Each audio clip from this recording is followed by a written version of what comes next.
Good afternoon, everyone. We can do better than that. Good afternoon, everyone. Okay, good. A little bit better. Hopefully by the end we'll be good afternoon, good evening. It'll be good evening then. But I'm really happy to be here to give a continuation to what we start in the month of January. Can't believe it's already the end of February, but time goes by quickly. I would like to call our attention to two things. The first, that it wasn't by chance. We didn't get together and say, read this message, read that message. But the message that Luizio read today, do you still have the page of the book and the number of the message? It talked about what? Solidarity. Yes. Page 163. Let me see the book. Is that the new? Okay, still the same, the old edition. So 163, right? Page 163, talking about solidarity. It's not by chance, because tonight, a lot that we will visit or revisit for some of us will be about solidarity. Solidarity not from our next door neighbor, but far, far neighbors that we have that care about us, right?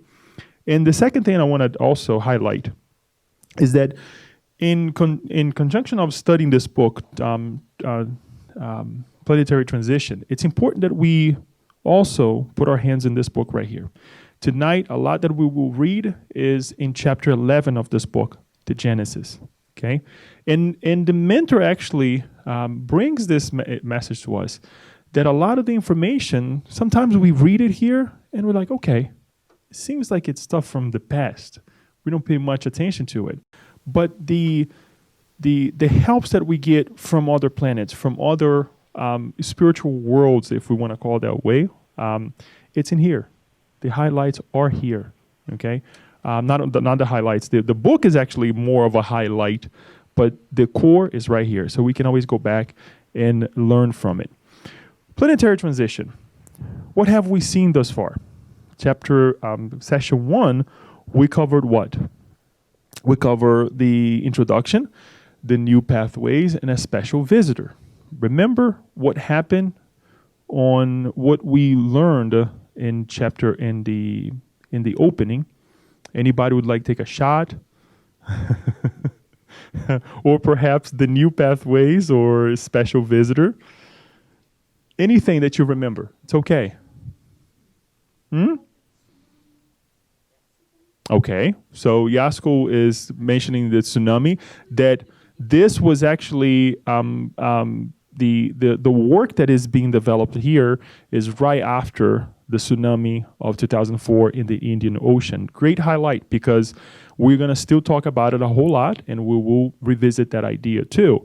The spirit is Manuel Filomeno de Miranda through Divaldo Franco, bringing us what was happening in the spirit realm in conjunction to what was happening on Earth. Today we will kind of like go through some tough moments that the mentor describes to us, or Manuel describes to us what was happening in the physical as well as in the spiritual realm, both the negative and both the positive as well, because we always tend to look at the negative, right?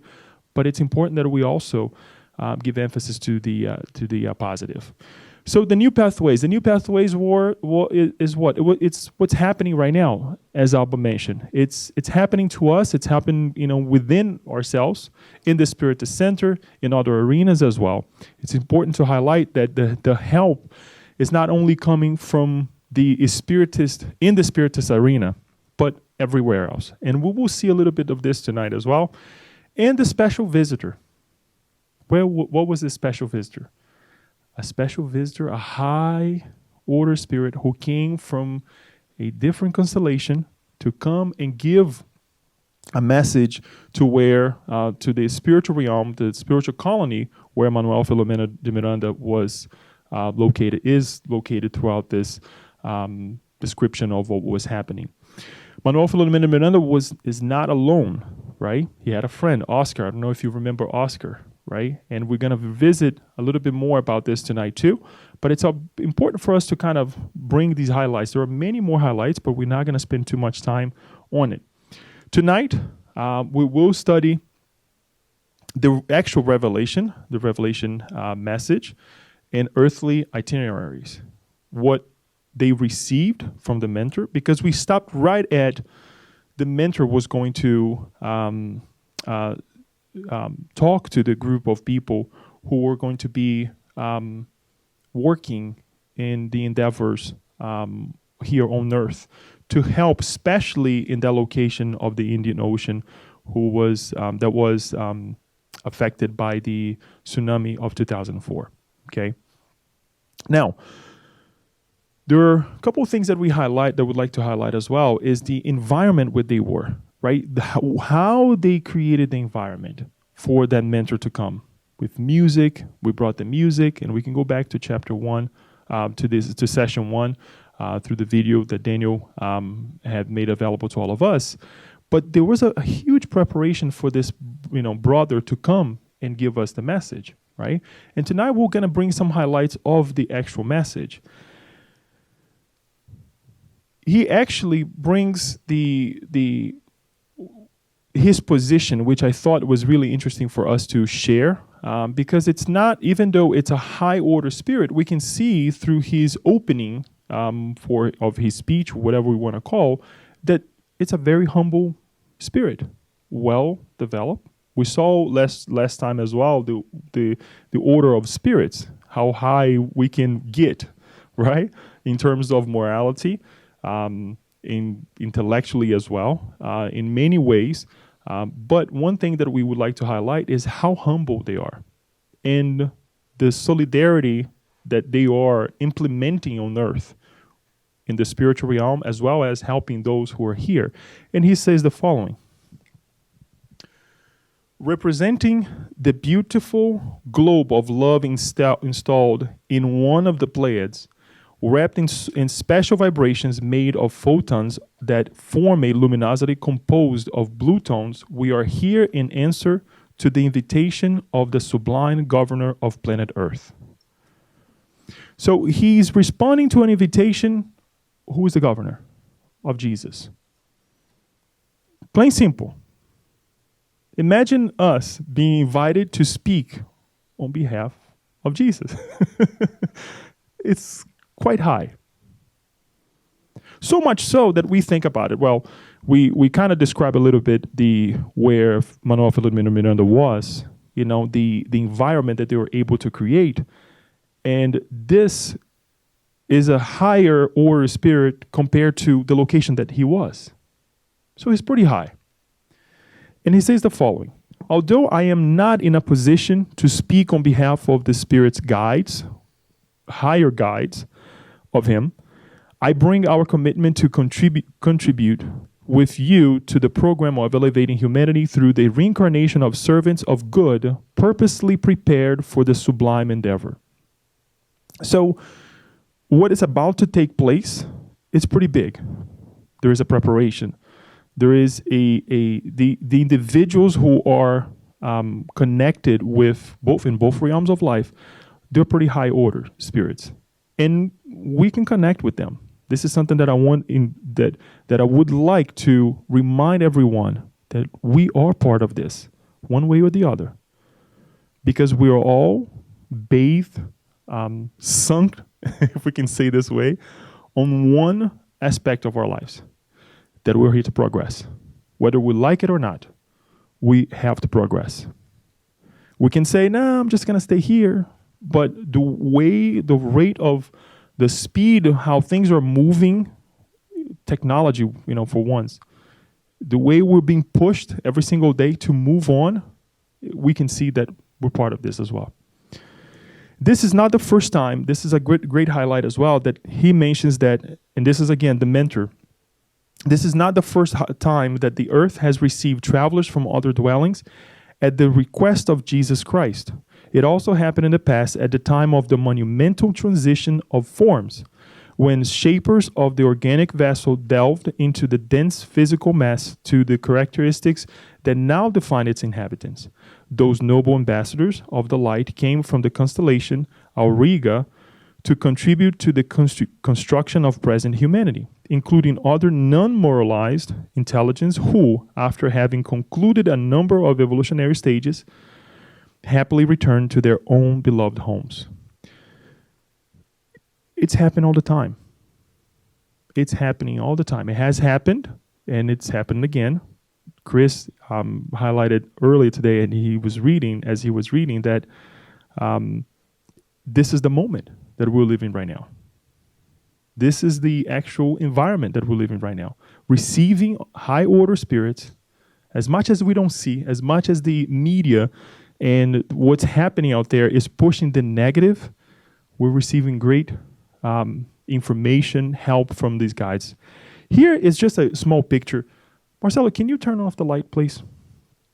That I would like to bring it to you, that this is Auriga right here. And for us to highlight this a little bit better, I brought this. This is Auriga right here. Okay, this is the constellation. The spirit that we're referring to, he comes from this constellation right up here. So it's a different constellation altogether. Okay, it's not the same place. This is actually Capella over here, the sun. This constellation is made out of 3 main suns, as you can see over there, okay, and small stars, and many planets. The spirit comes from, the spirit that is speaking to us is actually from the Pleiades right there. So we can turn it back on the light. Why is this important to us? Again, when I started reading this and I went into it, I was like, oh my gosh, I felt so small. I felt so small reading the book in my chair, that we think that we construct the world around us in such a way, and we look at it, it's like, wow, this is so small. I went into, I don't know if it helped me in a way or if it made me, I don't know, any more happier than after, and I'll get to that point. When I start exploring how far these constellations are, I mean, it's hard to, I didn't go into the details of the actual suns, but they're like 4-point-something light years from us. I think the Pleiades, it's actually a little bit further, or one or the other, I can't remember now. But I start thinking, we are connected with these minds. It's huge. At the same time, it makes us feel small. It's like it expands our environment in such a way that it's like, I got to think a little bit outside of the little world that I construct of getting up in the morning, just have, this physical body life. It's beyond that. It's way more than that. We're not talking about having a connection with the other person on the other side of the world through phone connections, to be able to fly faster or anything like that. No, we have connections with individuals from other galaxies. It's just amazing. If that doesn't blow your mind, to me, I was like, wow, I had to stop and think and rethink. And every time I look at it, it's just, look at the stars. And we actually have this message, I believe, from St. Augustine in the Gospel according to Spiritism, where he tells us to, at the end of the day, when it's night, look to one of the stars. Pick one. Perhaps we came from there. Perhaps we are one of these spirits that are helping now. That Manuel Filomeno de Miranda reminds us that many of those who have reincarnated on Earth in the past, they are reincarnated now, or they will reincarnate to continue the work of developing this new society, this new mentality. But let's move on, because that's not everything that we have to learn from this chapter. He says, the help brought by the missionaries were for the earth to advance in technology, science, philosophy, religion, politics, ethics, and morals. These are the spirits who brought to us before. Nonetheless, most of the development occurred in an area of intelligence and not sentiment, which explains the current stage of evolution, rich in knowledge, but poor in spiritual virtues. It's exactly what we're seeing right now, where we're so well advanced in many, many areas, but there are certain things that we look at one another and we say, really? It doesn't connect, right? One of the highlights that we brought the last time was that We are more compelled to help an animal, but our neighbor is lacking affection. I'm not a human being. I'm not discounting the animals. We should help the animals. It's another living being as well. But what's happening when we have to pay attention to our neighbor, to our co-worker, to someone who is in need, despite what has happened in the past, right? Occasional earthly events bring destructions that are always intended to foster progress and to obey a higher plan to elevate the earth to a level of a world of regeneration. It's not for us to go back. These are just highlights, folks. It's not for us to go back and say, where's God in this whole thing? Why, in what way, since I brought the highlight, I'd like to clarify this and make it useful to us. How does it happen? And what happens after we go through a difficult moment? We become more humble. Number one. How? Through suffering, right? When we see somebody who is suffering, especially a loved one, we tend to do what? Extend a hand. Where if everything was fine, well, we don't even say anything. Do we call and say, do you need anything? How's it going? Right? Or is it just during the happy moments that we are connecting with one another? So the greater issues that we have also, they're meant to bring us together, as much as it happened in 2004 in the Indian Ocean for some of us. Many barbaric spirits who were held, I'm sorry, this is still the message from the mentor, by the way. Many barbaric spirits who were held back from reincarnating, so not to impede the development of the planet, are now being reborn. Some appear exotic, others aggressive, seeking their primeval origins in unconscious reaction against progressive society, but having the holy opportunity to reshape their ideas, hone their sentiments, and participate in the unstoppable upward march. So there's progress, right? But there's also, we have to take in account here these high order spirits who are also in command of who is going, who is not going to reincarnate on Earth. So one thing is for us to think about it, right? If it's happening, there is a high order that is allowing it to happen. It will come a time that these barbaric minds, they're not going to reincarnate anymore. There will be a point that will say, enough is enough. As well as these minds, they will not be able to connect with the minds that are already reincarnated on Earth in the psychosphere, the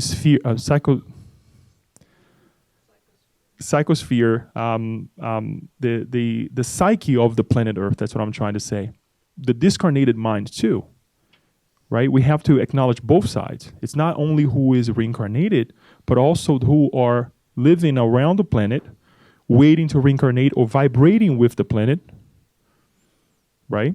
They have to also vibrate well. Remember, on the introduction of the book, this is talking about this evolutionary path that the planet Earth that is going through right now.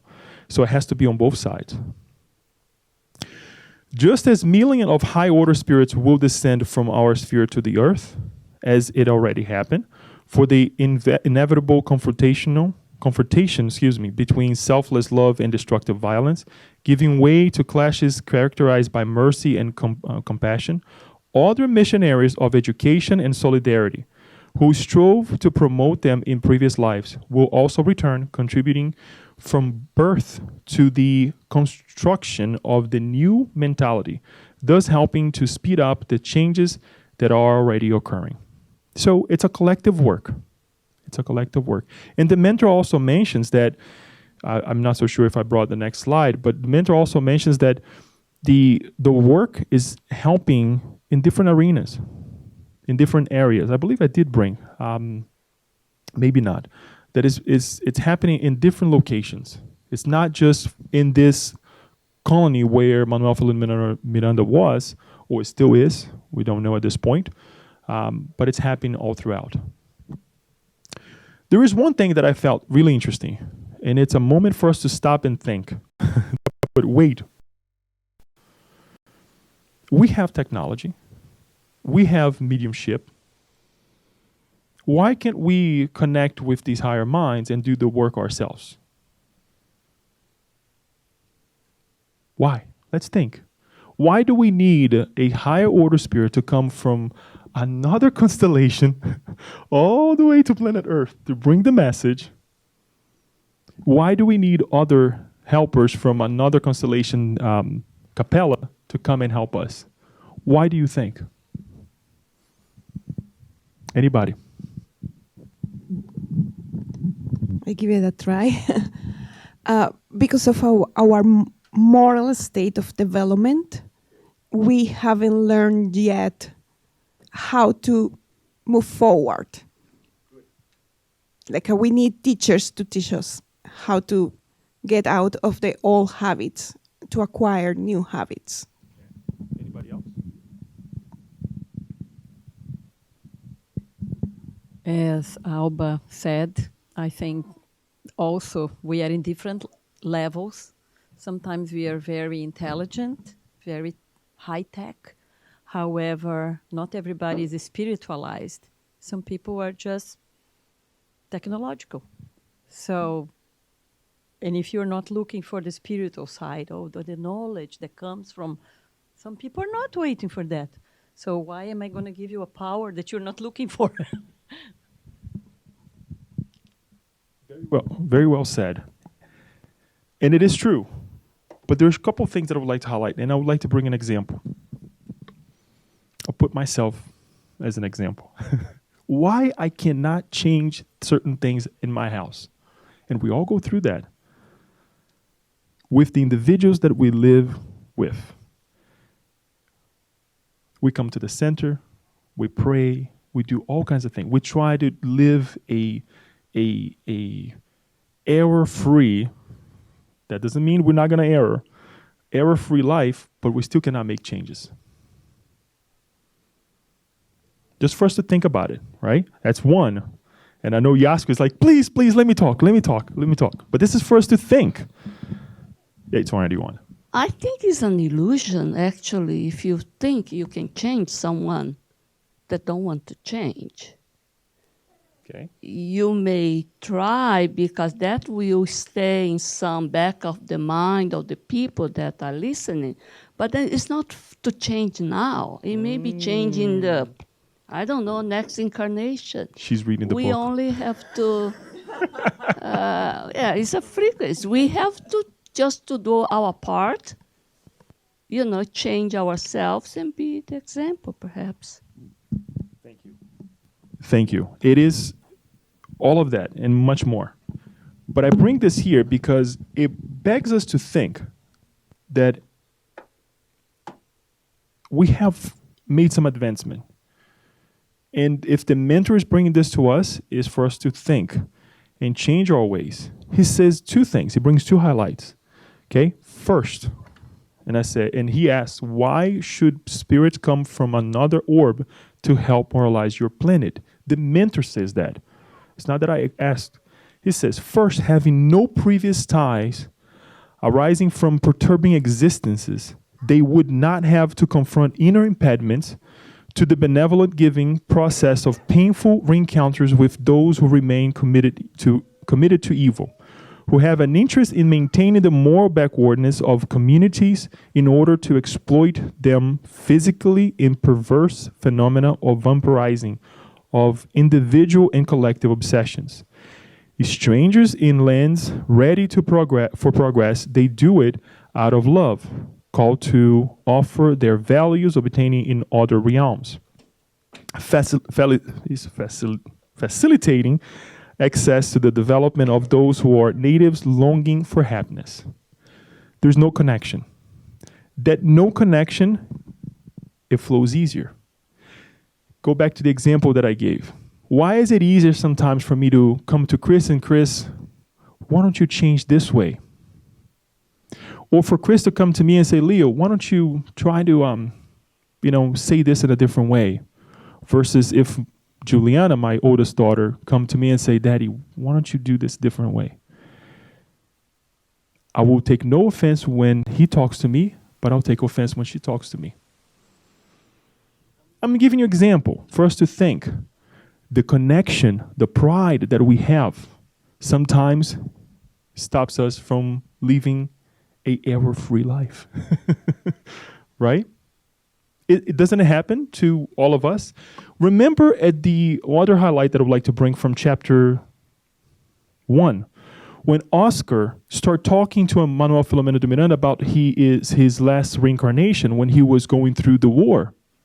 And Manuel Filomeno de Miranda tries to change the conversation because he felt kind of down. And Oscar said, no, I'm okay. This is more like a catharsis way for us to, trying to bring this stuff out so I don't suffer anymore. What he was doing, we must do. Something that happened in the past, break those connections, break those negative connections so that we can habilitate ourselves and others to help. Because until we hold that grudge or until we hold those connections, guess what? We're not going to ascend. Now let's go to the second one. Because the ones that are more advanced morally can contribute edifying examples capable of silencing the forces of evil and obstructing them with unsurpassed resources of personal sacrifice, since their aspirations are not immediate and self-serving in the world of forms. As Yasko said, we have this false knowledge that it should happen now. If I say it, the change has to happen now. No. It's for years to come. Reincarnations to come. Hence, Jesus is still working with us for many, many, many years. While others will be experiencing a form of temporary exile in that they are developed intellectually, but still inexperienced in the realm of love, in direct contact with the less evolved, they will feel the need for affection and caring, learning, in turn, the miraculous phenomenon of solidarity. Everything, therefore, is summarized in giving, which means receiving, and in receiving, which invites giving. It's a reciprocal way. These high-order spirits, they are vibrating in such a way that I have received so much. Now it's time for me to go back and give it back and help those individuals, us, to ascend as well. It's very interesting, folks, because again, if Manuel Filomeno de Miranda chose to put this on the book, it's for us to study, it's for us to analyze. And it's not just because, we are the chosen ones, or these high order spirits, that they are the chosen ones, because it's a lot of work. It's a lot of work. So these are the two reasons why we are receiving spirits, help from other spirits, from other orbs as well. And we should value this. And we should be happy that we are receiving these higher order spirits guiding us. To finalize, in order for this chapter, in order for the program to be carried out, at this very moment, brothers and sisters from our planet are introducing the same programs in other spirit communities near the Earth so that together we may form a single caravan of industrious servants attaining to the orders of the terrestrial governor, its master par excellence. So yes, I did bring that message that I mentioned. Although great changes are taking place in phases of upheaval due to climate phenomena, pollution, and disregard for nature, they will not occur in the form of destruction of life, but in a change in people's moral and emotional behavior. Some will be called to change while suffering, through these occurrences, other, though their discernment with respect to evolution. The reason I also highlighted this is because whenever we see something wrong, whenever we attack with something that is negative, we tend to do what? Somehow in our minds, in our feelings, eliminate it. It's a way to killing, right? Like we think of killing, of taking someone's life, but it's to kill that thought, to manipulate in such a way that you make it disappear. It's still a a way for that we're still vibrating as we used to vibrate in the past. And it's okay, but we need to ascend. We need to change that idea. And by doing so, we need to do what? Change the moral. That's how these spirits are working. It's not that they're causing the natural effects, that those natural damages or problems that we're going through, but through that, they're helping cleanse the environment as well. But the more is going to happen in this intellectual arena, right? In the thought, in the feeling, that before we do something wrong, we will be invited to say, you know what if this was with me? So maybe we'll think twice. Because they could say, okay, now that we don't have so many spirits reincarnated on Earth that are doing negative things, we can go ahead and work. No. Because remember, after they discarnate, where do they go? They don't go into a vault where they need to be rescued as well. And this is part of the work that they're doing. But the change, guys, is mainly, again, the moral and in the emotional field. Okay? Just as the ocean waves voluptuously embrace the beaches that absorb their white foam, the new workers of the Lord will continuously change social habits, moral customs, literature, art, general knowledge, science, and technology, imprinting new texts of beauty that will awaken the interest of even those who are asleep for now. Every area. So we think that it's going to be a politician. No, it's going to be an art. We think that it's going to be only in this area of science. It's going to be math, right? Different areas. It's mainly think of the work as we have the mentor describes, that it's a collective work. So if we're hiring good, dedicated individuals to work for our company, we will hire what? Well-habilitated individuals that have some common sense. Imagine in these high-order endeavors, right? It's very important for us to think about it and to analyze, because the way we conduct our lives will facilitate their work and hopefully allow us to work with them as well. But before reaching, this is very serious, but before reaching that point, violence, sensuality, objection, scandals, and corruption will reach up unheard levels, reaching the bottom of the well, while degenerative illness, bipolar disorder, heart diseases, cancers, addictions, and sexual deviances will cry out for peace, for a return to ethics, morals, and balance. Fruits of people's passion, who will suffer their effects in the form of liberating infirmities. The values of full health, flawless joy, personal harmony, and integration into the cosmic spirit of life will slowly arise. After the storm, there has to be what? Some calmness. We create our mess, and through our own pain, right, and the pain that we feel for others, perhaps we may not be these individuals, but we're collectively working. And if a family member, a friend goes through a moment of a disease or whatnot, we suffer. And we tend to do what? To help others. To become a little bit more, how can we say this? To think twice before we say or act in an adverted way. So before it happens, we're going to see a lot of this. And it's happening now. It's happening now. Right, Chris?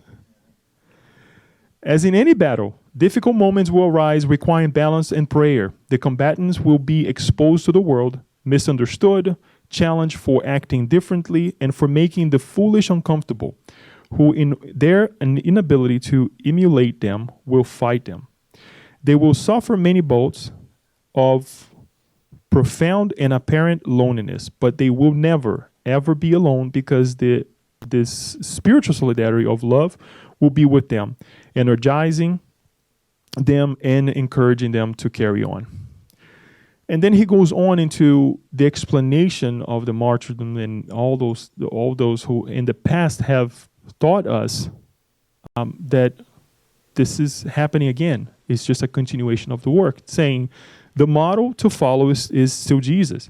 And the new wave of love will bring the return of the apostolate, the unforgettable days of the persecutions and martyrdom, which at present have different characteristics since their bodies cannot be killed with impunity as in the past. It's different. It's much different. In the past, we were thrown to the lions. Now, we're thrown to the lions in a different way. But we're not alone. Again, the children choir sang a romantic ballad, totally unknown to me, while delicate rose petals fell upon us, dissolving upon contact and giving of a special fragrance. Brought just a picture of this amazing picture of Christ by Heinrich Hoffmann, 1889, just to bring again this picture of our Master Jesus helping, guiding us.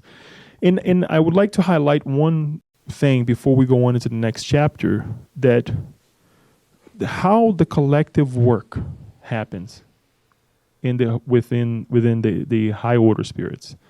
It's not just one individual, even though we will see very soon that there is a mastermind that conducts the work, right? That assigns certain works for others, but they're never alone. They're never alone. It's a collective work. And I think this is something important for us to not just see, okay, a high order spirit came. No, Jesus said, yes, I can go over there and do, but why don't you go and help?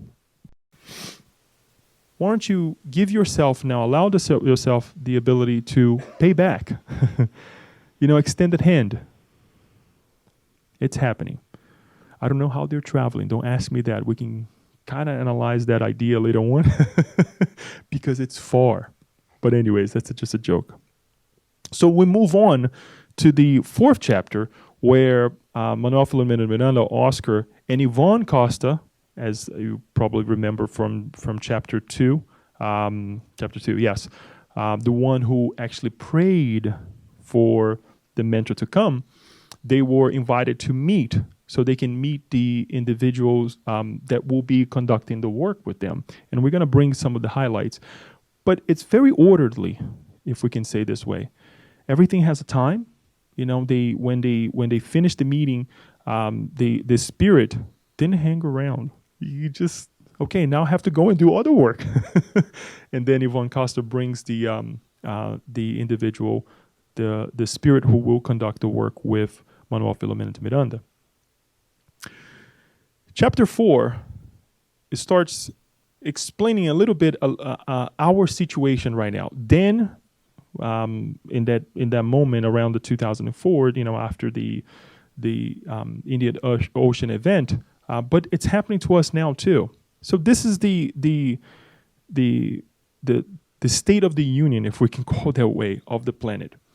The string of events that had astounded society, inviting it to ponder the convulsions that shake the physical world periodically, in addition to the heinous acts of terrorism and atrocity, are unmistakable signs that a huge change is taking place.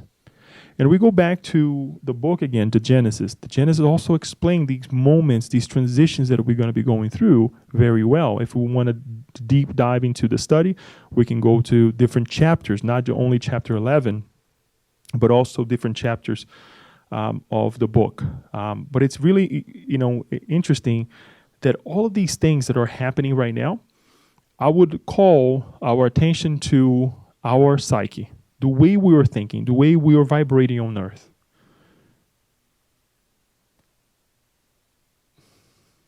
There is one passage, I believe on chapter 4, that Manuel Filomeno Miranda describes how the weather is pleasant, nice. How they get to be in that pleasant moment in the pleasant environment. Since we'll bring in the weather because it affects us very much so. It affects me. I'm sorry. I don't like the cold. I do not like the cold. But how do they get to that condition where their colony is receiving the sun, the same sun, the light of the same sun that we receive here, but it's pleasant? Call it 72 degrees.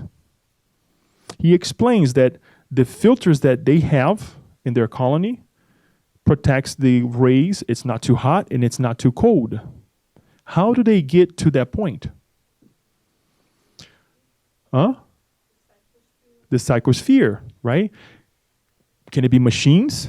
Well, what if it's machines that they can go ahead and control the layers of their ozone level, right? Whatever it is. They're using their intelligence for something good. What if it's something that directly they're affecting the actual levels, right? Or the layers that are affecting that location, wherever they are. They're working mentally to do something greater for the benefit of everyone. Do you see how it changes? What if we start exalting our thoughts or our feelings to do the same? Number one, it's already happening, right? Where we're trying to decrease the CO2 levels so we're not damaging, but it's a reactive mode. It's a reactive way of thinking. And I'm pretty sure we have a lot of technology that can help quite a bit. You know, we see with cars, like right now, changing. We see our attention being called to other sectors, other areas as well that emits a lot of CO2, i.e. the cows. You know, one would never think that cows would be emitting a lot of CO2, but they do. And because we eat a lot of meat, guess what? Don't eat meat, right? We eat a lot of meat. They have to, you know, have a lot of cattle to supply the needs of our societies. And we emit a lot of CO2. But that's another topic. And I don't want to go into a tangent here, but it's for us to remember that we are in control to a certain level. And I think we have more control once we start using for the benefit of all. We're not going to dive into this picture, but this is basically for us to see. This is the physical. It's hard to see, but you see all the destruction after the tsunami or hurricane, whatever that is, that we as a society we go through. We can only see the physical. We can only, which in itself, right? It's already very difficult to analyze. But let's see also what Manuel Filomeno de Miranda brings to us in terms of what was happening in the spiritual side as well. And I put it all together. We're going to read it so we allow ourselves to act differently. The aftermath. The tear in the victim's eyes had not yet dried, nor had the tragic effects of the event diminished, and charitable contributions had already begun to be diverted for ignoble purposes, while the sufferers beheld the indifference with which they were being treated, relegated to their own devices after the tragedy. The beaches of several countries in the Indian Ocean were strewn with corpses. The thousands laid beneath the rubble of destroyed buildings, and insensitive tourist agencies were already planning new packages for other havens and places of leisure and perversion that had not been damaged. Fortunately, upstanding men and women and humanitarian organizations and entities sensitive to the pain of their neighbors rushed to the generously offer resources that could lessen the despair of the victims and survivors who needed to rebuild homes and continue the human experience. The spiritual spectacle in the affected regions, however, was very serious. Likewise, due to the decomposition of human and animal corpses and the absence of drinking water, the emergence of epidemics was a real threat. And spirits abruptly torn from their bodies were wandering, lost and desperate, around the areas where they had died. These areas had become garbage and debris fields on a heavy and menacing night without end. The cries of despair, the calls for help, and the phenomena of magnetization with other unfortunate discarnate constituted the extra physical geography of the dreadful events.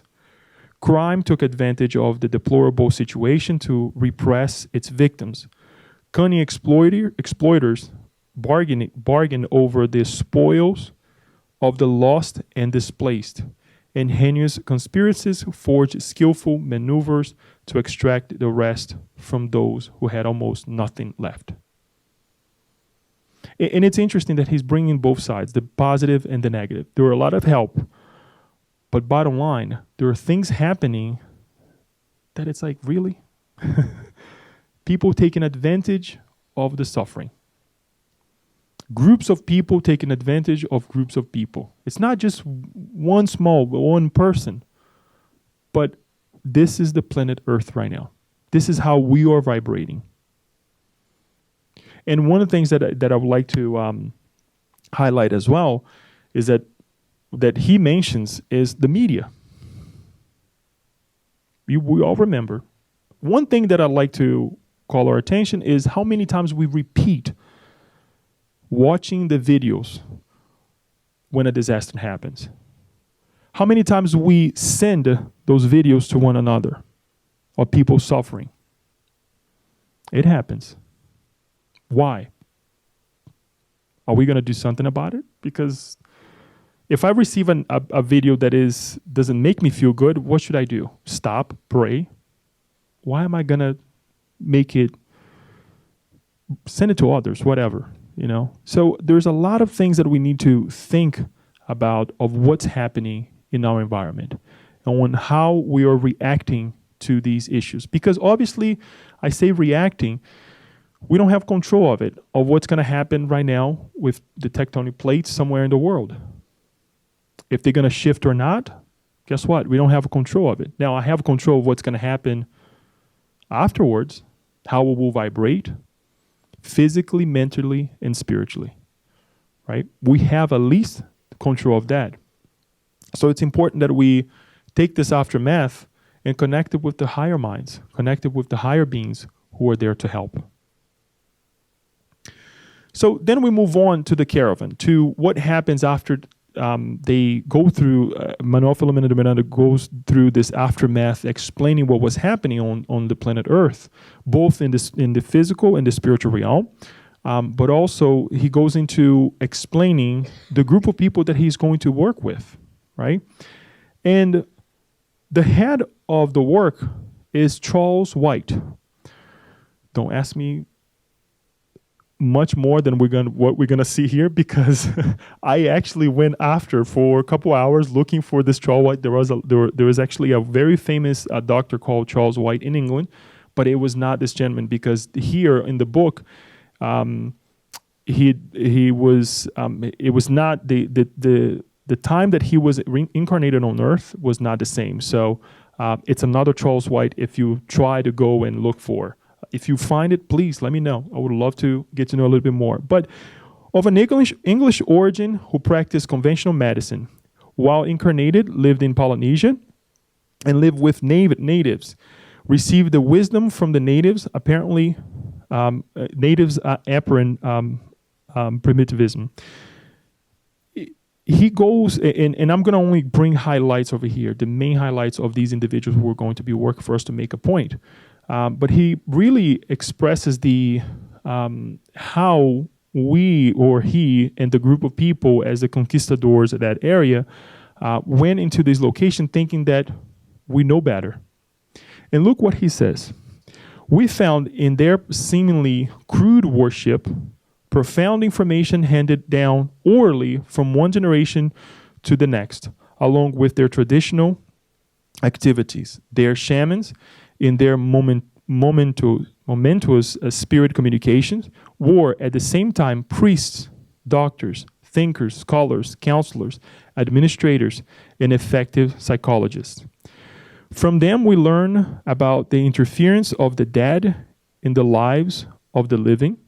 And we also learn that the most effective therapy for facing the challenges of the health disease binomial is always reciprocal love and care by all members of the clan. There are several highlights here, but one thing that we would like to bring is that these expressive traditions, it's actually studied by a lot of religious groups, right? In terms of how they practice, they connect with the beyond and we connect with the what's not touchable. It's called the expressive traditions. It's called expressive traditions because they orderly and through art, dance in many cases, they pass it along from generation to generation. And in this case here, we also highlight the fact that these individuals, even though they are considered indigenous or whatever we want to call, they have the help of the beyond. So we see the help happening now when we are, quote unquote, educated, right, advanced, but also these amazing groups of people, they're being helped. And it's nice that the mentor also brings mentioned this to us, Charles White, Dr. White would like to call, reminding us that we should respect and the love as well in the family clan. That's how they move on. Sticking together, helping one another, right? Reciprocal love, they moved on. Think of these individuals in the past, how they were exposed to the elements, to illnesses, and we're here because they're able to give continuation to our species. They stuck together. It's not by chance that they bring this to us. And if we don't have any other means, we can orderly, as he's saying here, we can, through arts, through in many ways, we can pass the good things to one another, right? Our endeavor, Dr. White explained, is divided into two phases. The first takes place in the region of the tsunami, and the second in the psychosphere of Brazil, preparing minds and sentiments for special reincarnations. From there on, we're going to develop, but that's going to be another chapter. That's going to be another talk that we'll bring, and how they're preparing the environment for these other minds to reincarnate there. And then we continue. I kept the Dr. White there, and we see that a female spirit who served in. They were actually they were presented with a female spirit and two other spirits that will help in the work. Female spirit who serves as a nursing assistant to the doctor, as well as two dedicated workers that used to live in the Philippines. Anna, who is an Anglican, who was actually Dr. White's assistant as well. That's the female. Marco, one of the spirits, a Filipino who was a Catholic priest and who had devoted himself to the ministry of the religious faith and to early childhood education. He had discarnated in 1954 at 70 years of age. Father Marco knew well the region affected by the tsunami. And then Abdul Severin, a Muslim who had discarnated as a victim of malaria at 40 years of age. These are the main highlights that Manuel de Miranda brings to us.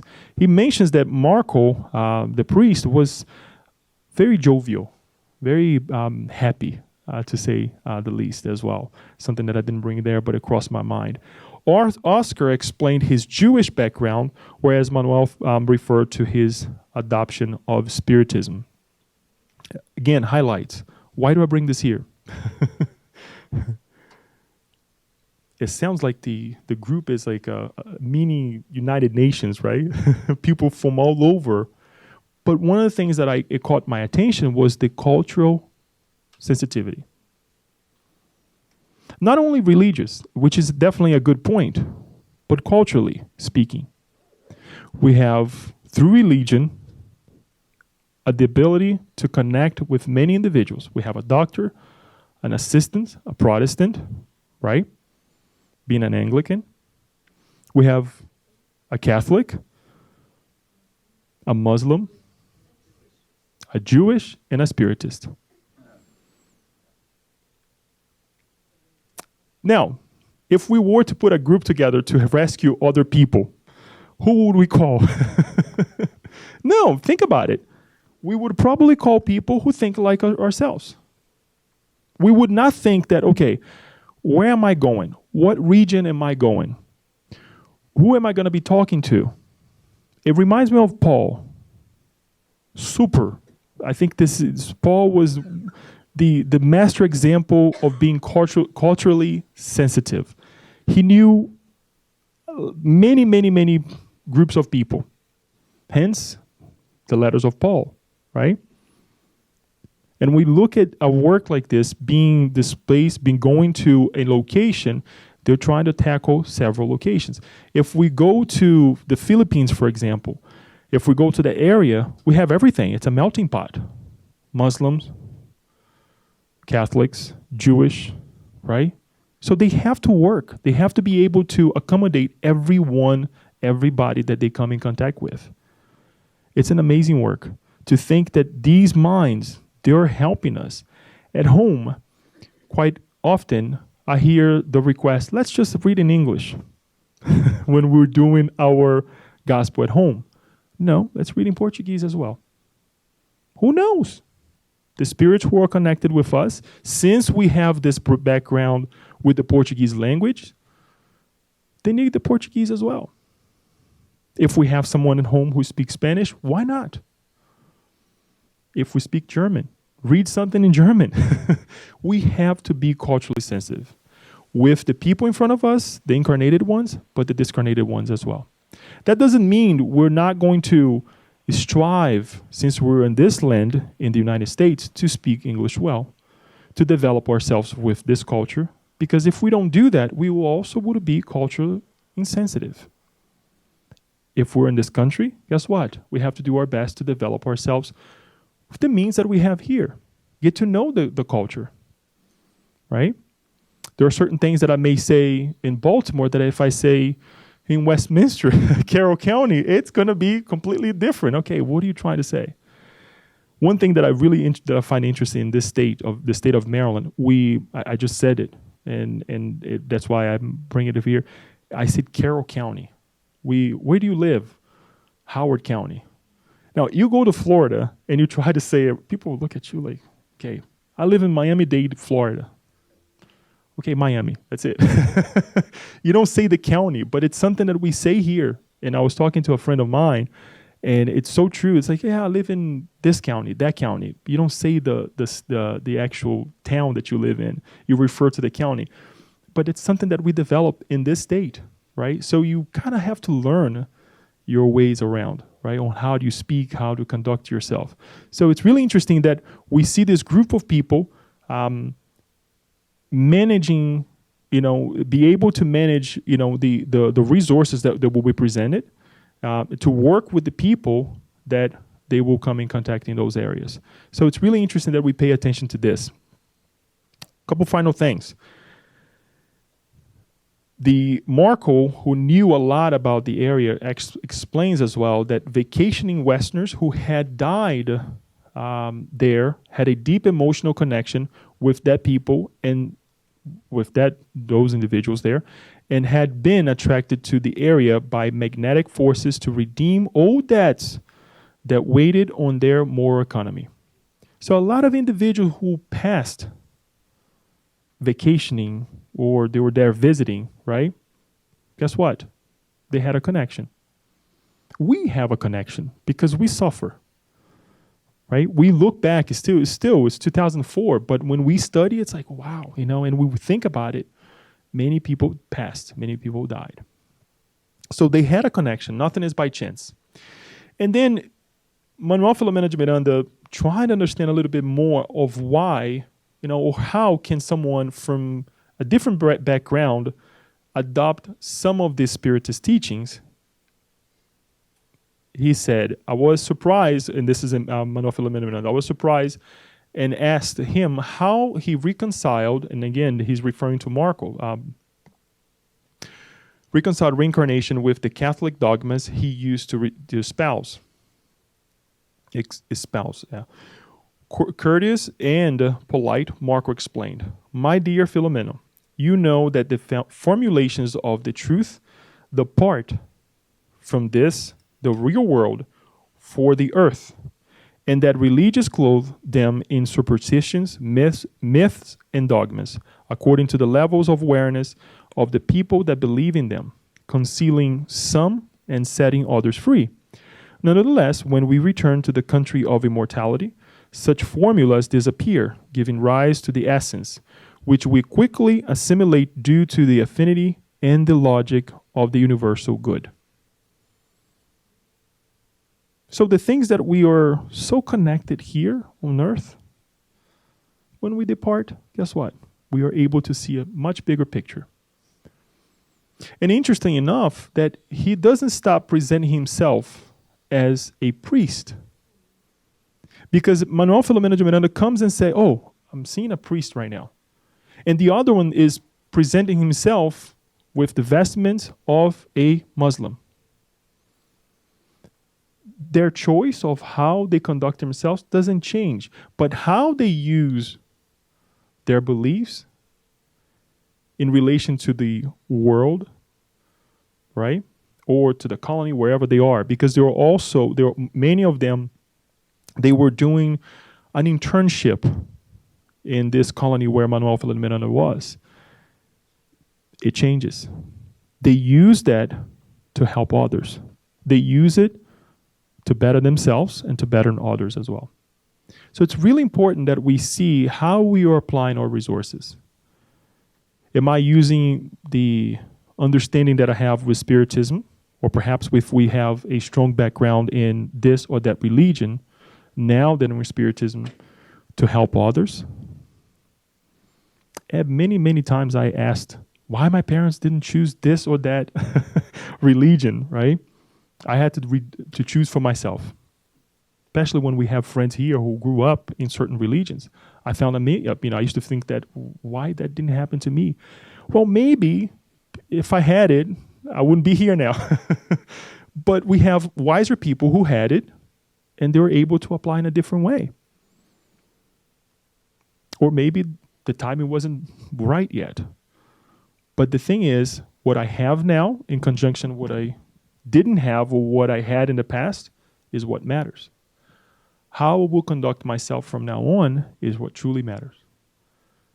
Despite the fact that if I were to walk here, with a turban one day, you guys will look at me, okay, Leo, what's going on? Well, I'm just trying this, but I'm still a spiritist.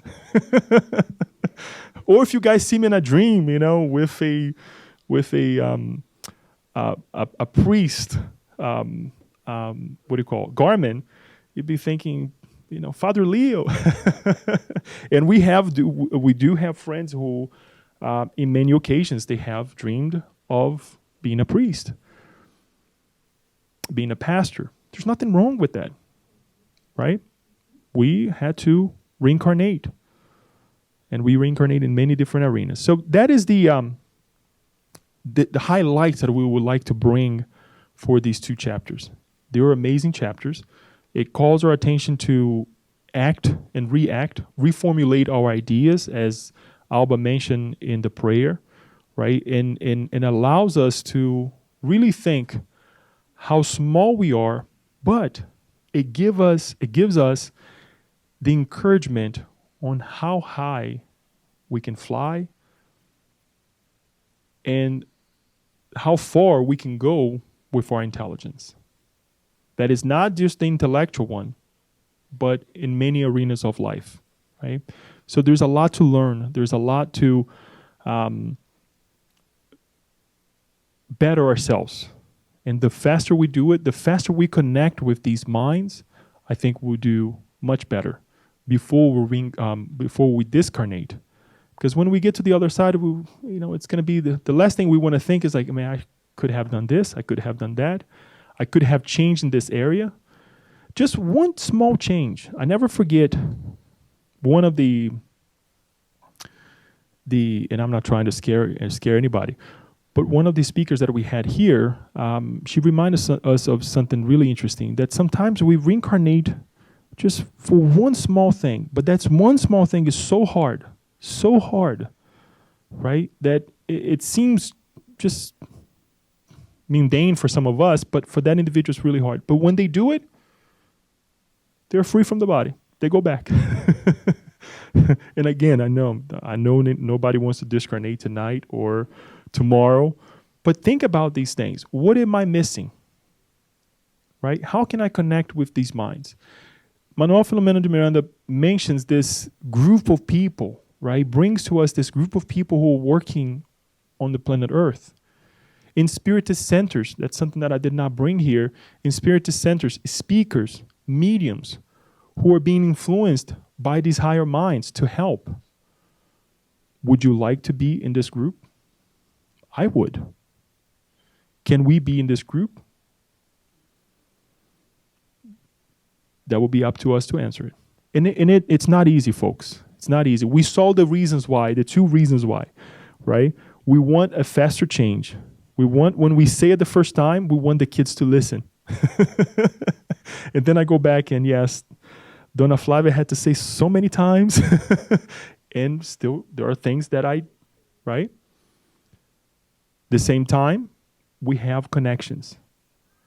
We have connections so strong that even though we're trying our best now and we project the best of us in the environment where we are, but deep inside of those individuals who are living with us right now, they still carry what we have done in the past.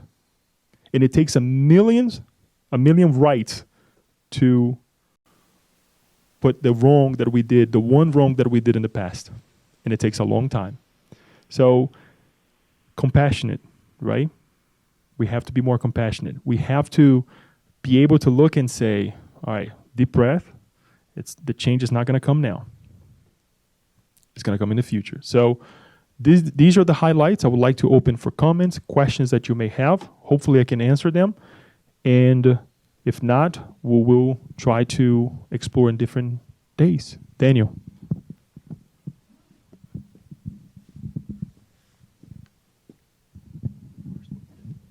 Will be the first today. Very good, Leo. It's amazing me all this information that this book is bringing to us, and thanks so much for summarize those chapters, because I know that if you go to the book, you'll be exposed to the details that Manuel Filomeno de Miranda brings to us. One thing that caught my attention, especially like at the end of this chapter 4, was this different group of people. They are in the spirit. They work as a spirit, helping in the process in that region, is that they already is fulfilling what the Spirit's book says at the last part, that the Spiritism is not going to be the religion of the future, but the future of religions, because all this concept of reincarnation, of life after life, will be accepted in a very easy way without the dogmas. So I think it's the first time that I see this kind of work in the spiritual literature, like well described in the Spiritist books, what we learn in Spiritism. So it's very nice to see this is already happened. The other side is just a matter of time to materialize in the planet that we are living. So this is one thing that I like, so I just want to make this comment. The second one was, what is the second comment that I want to make? Okay, so, forgot. Maybe I should not. If I remember, I will make, but I'll pass for... You hold the microphone real quick. Maybe you remember. One thing that I want to also connect is for everyone to revisit the talk that Alba gave last week. Because a lot that we study here, it's a pure example of Spiritism brings to us in terms of the the seven, the different, there are many actually. I start saying seven, but there are many teachings of Spiritism. First one, God. There's a creator, right? The multitude of inhabited planets. Communicability of the spirits, right? They're communicating with us. They're coming. There is a mediumship happening in the beyond. Because in order for them to bring a spirit from another sphere, a well-developed sphere, more than the colony where they were, there is a mediumship working happening there, in the sense that they have to acclimate themselves to get to that, right? And many others. So just one highlight. So thanks, Daniel, because that kind of remind me of that passage. I just remember what was the other comment is when they mention about that we need to reach a climb of, not climb, but we need to reach this level of where violence, where corruption, all these things need to happen for us in order to kind of like, that part over there. Sensuality, objection, scandal, and corruption will reach unheard level. So it is what we are living now. But so the question, and I don't know if you can make a comment on that, is that how long this level is going to stay? Because we know that there is a time for end. Is there any information in the book that says, okay, this is going to last more like, I don't know, a century or 1,000 years? Any comment on that? You touched on a difficult area for me. And I say difficult area because with Spiritism, I used to fight with this idea. I would like to bring to light the Richard Simonetti. In one of his talks, that he mentions that, I remember clearly, and talking one time with him as well, directly when he came here, that we still have to go through a lot of suffering before we start to ascend, right? And there are many things that we can bring to mind here. Number one is the chances that are being given to spirit like us, who tend to hit the same note of doing wrong. And God's mercy it's so amazing that it still allows us to make amends in difficult situations, because it's not going to be the same. If we throw one option, one condition way, the next one may not be so easy. Or sometimes it is very easy because of God's mercy. But the idea of us having to suffer more when we have all of this, to me, it used to hit me so hard, right? Because we tend with Spiritism to feel a little bit more compassionate. We feel a little bit more responsible. We try not to err as much, but we're still not perfect.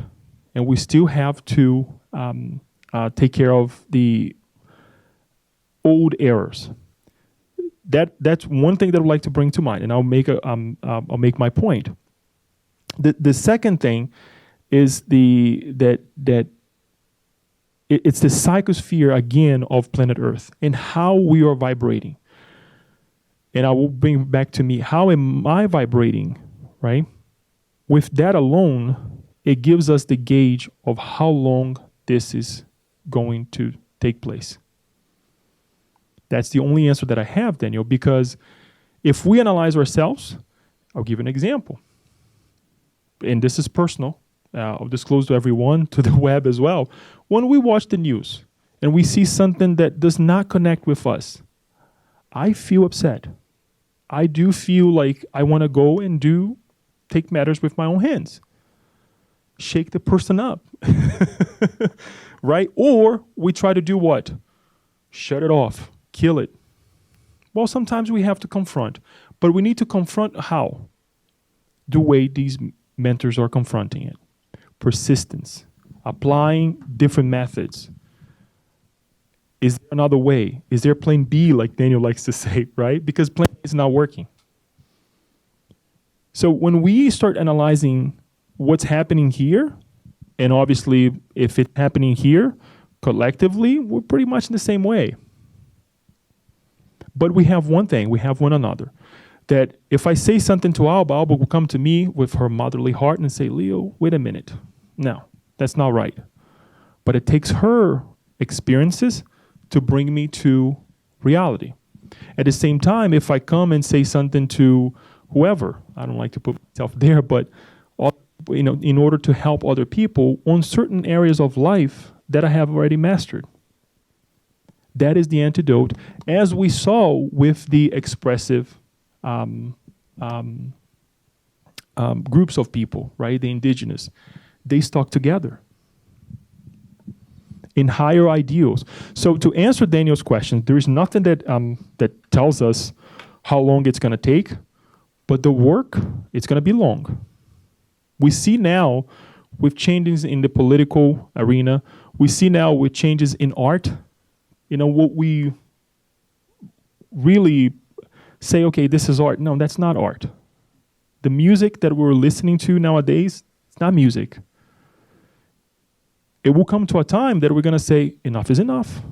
We need to stop this. And I'll give you a relief on how it happens.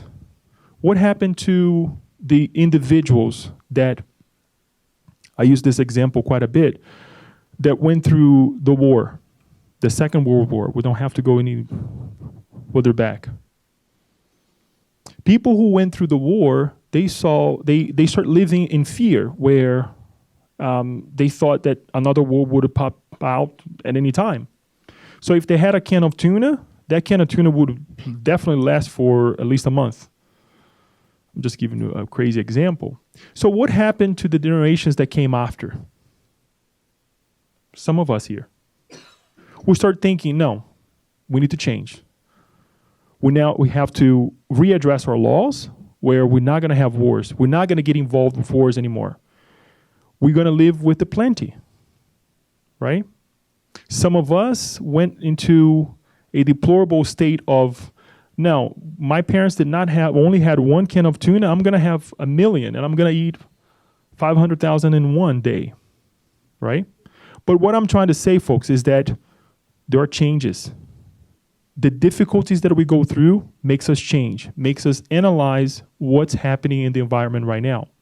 And we become more sensitive with the others as well. Because we don't want to go through what our parents did, our grandparents, right? And we don't want our kids to live in the same way.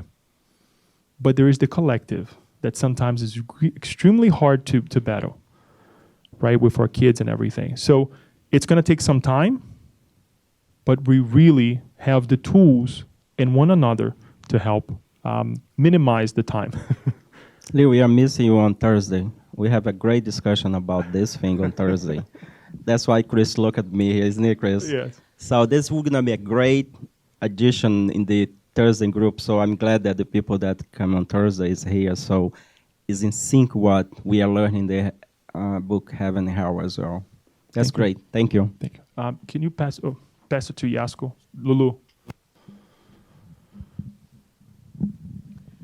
About how long, I don't know if you remember, Chico Xavier, in one of those, I don't know if Pinga Fogo or another interview, he said 2050s, 56, more or less, 57 will be, which is 100 years after the Spirits book was published, 200.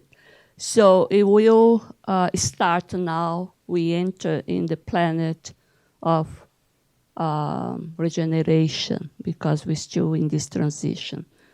The other piece of information you gave there, that these spirits that were held, prevented to reincarnate because they were so bad and the humanity had to progress a little bit without them bothering here. Now they were allowed for the last time to come to the planet Earth before the planet Earth goes to regeneration phase.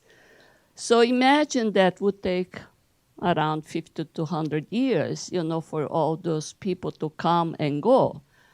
But each year, discarnate 50 million people in the planet Earth. So it is easy to clean up also somehow, while is born, how are you permit now on to come to Earth more higher minds, art, people that were related to the Renaissance or whatever, all the philosophers to come back. So imagine that is very quickly we can renew the pot, because it's 50 million per year that you can, it's more than any tsunami that you can use. So this, I think, is what we have about information. The other things about many mediums in the spiritual world, this is true, because people that are studying André Luiz' collection, they notice that the language is different. So it's not, the source is not André Luiz. He is kind of being the medium there for higher minds, many different minds that are, I'd say, dictating to him. Right. Because it's different. The philosophy is different, the theme is different. And also in Paul and Stephen, they said, although it's Emmanuel that is talking to Chico, most likely Paul is dictating or giving his report about his own life to Emmanuel. And also Stephen, which is a very high mind, is also being above Emmanuel or giving his account on this. So it's a team, like you said, it's a collective in different levels. So I imagine that this high spirit that you said that is coming from Pleiades, how many layers of mediums were there until get to Manuel Filomeno de Miranda? If it's so high that we, because of the frequency, we cannot hear, we cannot grab it. So it is many degrees of evolved spirits there and here. You brought several great elements. One of the things that I would like to mention here is the fact that I love these ideas, and I do not discount, please don't take me wrong, on the ideas of the numbers, the years that were mentioned to us by Chico Xavier and by many others. And we can see here, because I love to play with numbers too. You probably remember the last time we were presenting session 1. I went back and started calculating how long, what age Oscar was discarnated, because it's important for us to go back and see where were we as a society when he discarnated, even though it was right after the war, because things started happening very quickly then. The point is that it's good for us to pay attention to numbers, so it gives us a sense of time, because we're in the flesh. But one of the things that I counterpart with that idea is, again, the mercy, God's mercy towards us. What if it takes a little bit longer? So the mark, because we tend to really think of, get stuck with this. Or there is, once I start thinking about this, what if it takes less? Because we tend to think negatively. Well, it may be more than 2057, whatever time we mention. What if it's less? What if tomorrow we, as each one of us, start vibrating a little bit higher and say, no, this I'm not going to allow in my life anymore. No, I'm not going to think negatively anymore. I'll give you an example. Isabella, she went to get me somewhere, and she passed by this house, and she saw this beautiful house, and she started describing the house and this, and I was like, do you want to buy it? And she thought I was joking, being sarcastic.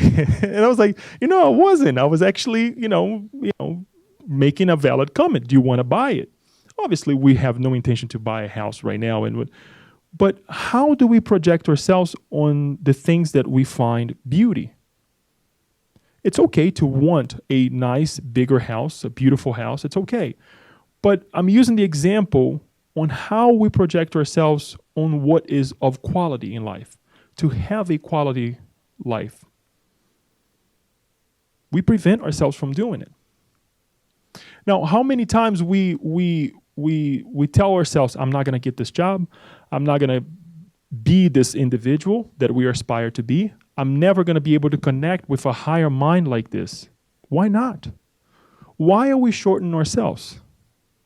When these examples are being brought to us, like Iasko said, of higher minds coming to us and say, wake up. We need you. We're here for you. But we shorten ourselves in every aspect of our lives. And if anything, as I was feeling small when I started thinking about these different constellations and all these things, I looked at, right next to my computer, I have my my telescope.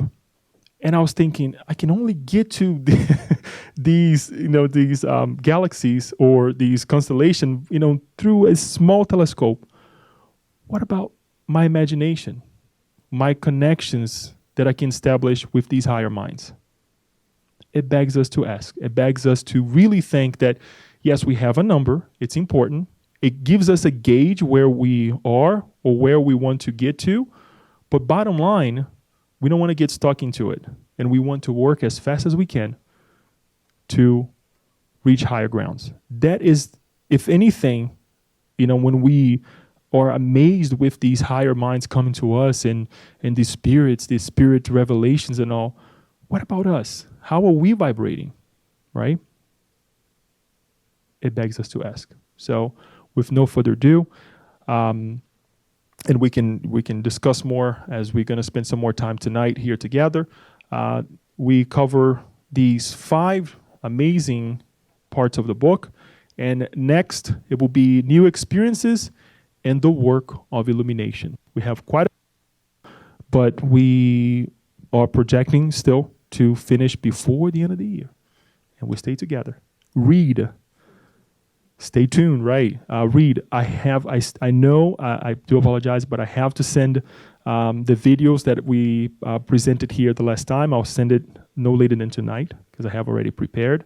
But read. Truly sit down and read these chapters. Highlight.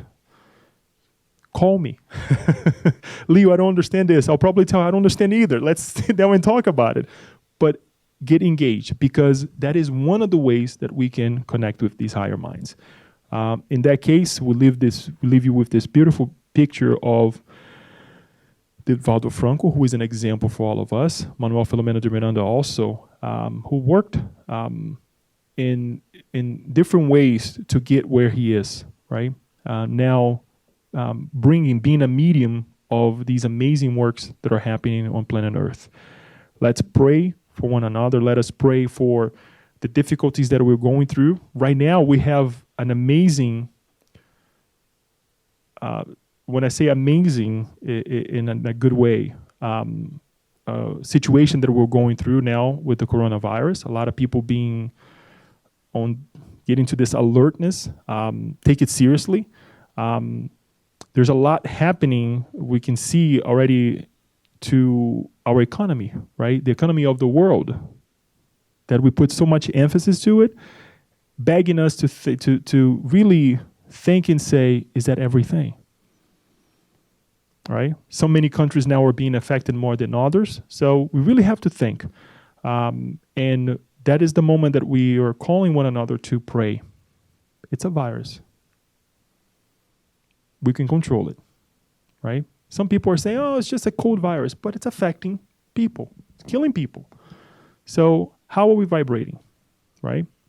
So on that note, we'll close with a prayer, inviting the workers of the house for their passes as well, and then we can continue later on.